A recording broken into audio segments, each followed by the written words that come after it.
Wow. Yeah, almost 30 years. Yeah, almost Can we 30 get you to say your name and count to 10, please?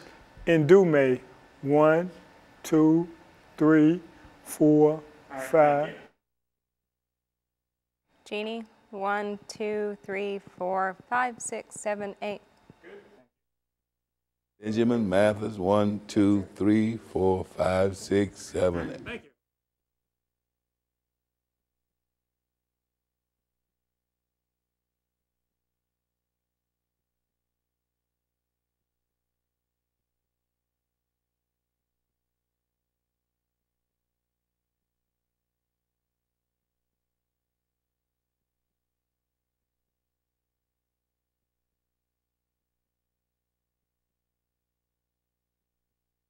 Bill.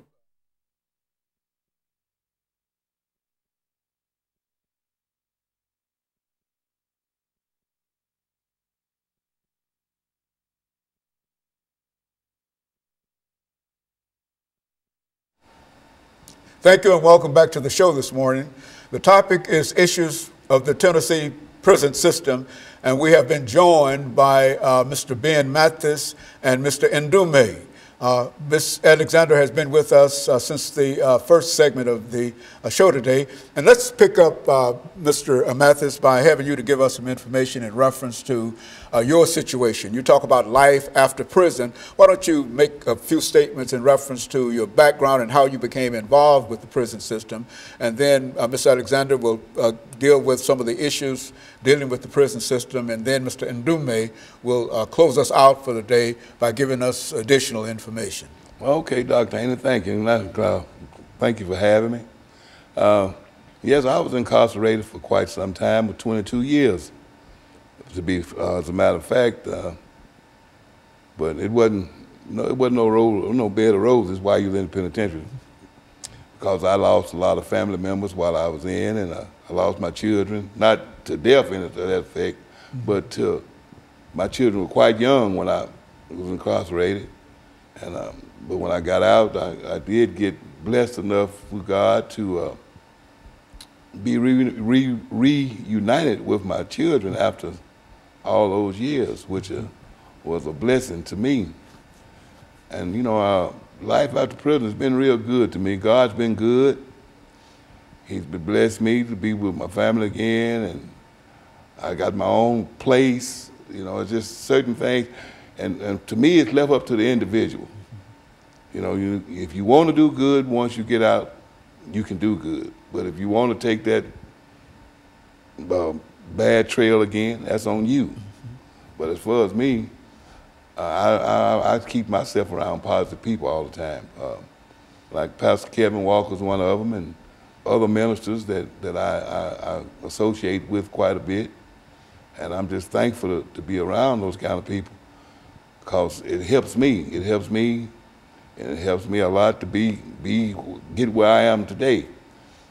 And I also do a lot of work inside the schools. I belong to an organization called the Dirty Dozen, and we go into the schools and talk to students and try to steer them. We give them insight on some of the things that we did to get us where we were. And we try to, you know, instill in them that we don't want y'all to follow in our footsteps and do the things that we done. And we do pretty good. We do pretty good with that. And if we can save 1 or 2 children from being incarcerated, that's a blessing to us. So we try very hard to see what we can do and continue to do our best with the young and the old, because I speak in the churches as well. Good. To try to, you know, let people know my background, what happened to me while I was incarcerated for all those years with a life sentence. And thank God I was blessed to get out in 22 years. Okay, Ms. Alexander, concerning his situation, what would you say in reference to that?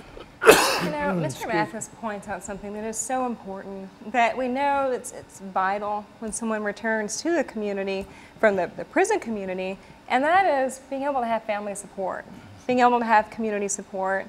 So here's a man who had a life sentence, who spent decades in the prison, and was able to come out of that and become an important part of his community. I mean, he has wisdom to offer, he has guidance to give, and that is so incredibly important. It's so crucial that people are able to maintain contact with their families, to come back into the community, and it just makes me think about the fact, again, that there is a particular dialogue happening in this country, discussion about an awakening, about ending mass incarceration. You know, and you look at states like California, for example, that repealed their 3 strikes laws, that realized that they had to do something about their sentences that warehoused people for the rest of their lives. And now they've returned so many individuals to their communities who never thought they would go home again, you know? We think about the prison system. We were talking about in the first segment. We were talking about the violence in the prisons.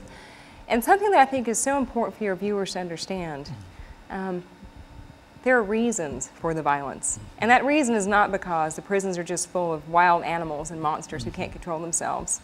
But when you have people who are hopeless, who don't have jobs, who don't have programs, who don't have access to their families sometimes, people who are cut off from their communities, who are shipped far from their communities, have no way to get commissary if there isn't someone on the outside to help. If there is no hope, then people become desperate. Very good. And of course, Mr. Indume, give us some information in reference to your situation over the last 4.5 or 5 minutes. Right. Well, I would start out by saying that just trying to pick up on what Jenny was saying. Well, first off, I spent nearly 3 decades in prison, and what I've seen over the years, particularly since this new commissioner came in and the governor, they came in and just turned everything upside down in terms of, I think everybody understands prison is prison, and people are sent there for punishment and that stuff there, but I don't think that that's no reason that people, begin to, dehumanize people in such a way that, because most people sitting in prison coming home, and Pastor Walker kind of said it earlier about the way that you treat people. I mean, if you treat somebody less than human, and for years upon years, and send them out into society, you're sending out a ticking time bomb. I think that a lot of the stuff that's going on in the prison that created this violence, not only among other inmates, but also too against staff, is that some of these asinine policies that the commissioner came in with that don't have no penological value whatsoever in terms of trying to have people, give people space to correct themselves. It's like Ben said, certainly we have personal choice in that stuff there, but the reality is that I think that we also too have to realize and understand that we're dealing with a system, industry first off, and I want to say this to the people that's out there watching, particularly the ones sitting in prison. Prison is an industry, and billions of dollars are involved. And based on that, somebody going to jail. Bottom line, we know somebody going to jail because there's too much money involved, too many people sitting, feeding off of this misery that's created in some people's lives. I mean, the people that, when you look at crime rate, particularly drug stuff, that sent got a lot of people sitting in prison, nonviolent people sitting in prison.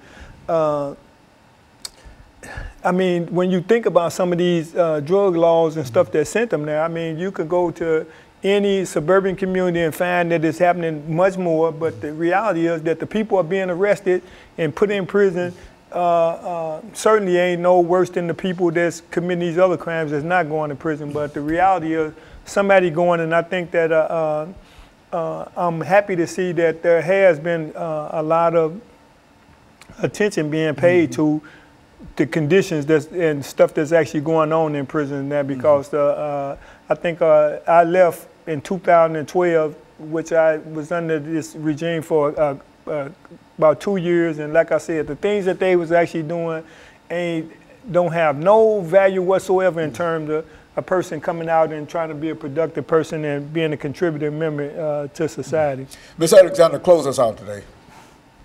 I just think people have to be aware. And people are becoming aware. But listen, listen to what the people behind the walls are saying. Right. Listen to what the employees are saying. Listen to what the prisoners are saying. Listen to what the families of prisoners are saying. This has value. It has meaning. And finally, we're having some light shown in an area which by its very nature is secret and it's closed off. You know, an institution, a prison can keep anyone or any program or any volunteer or any educational opportunity out, and all it has to say is for the security of the institution. What it really means is for the security of maintaining its secrets.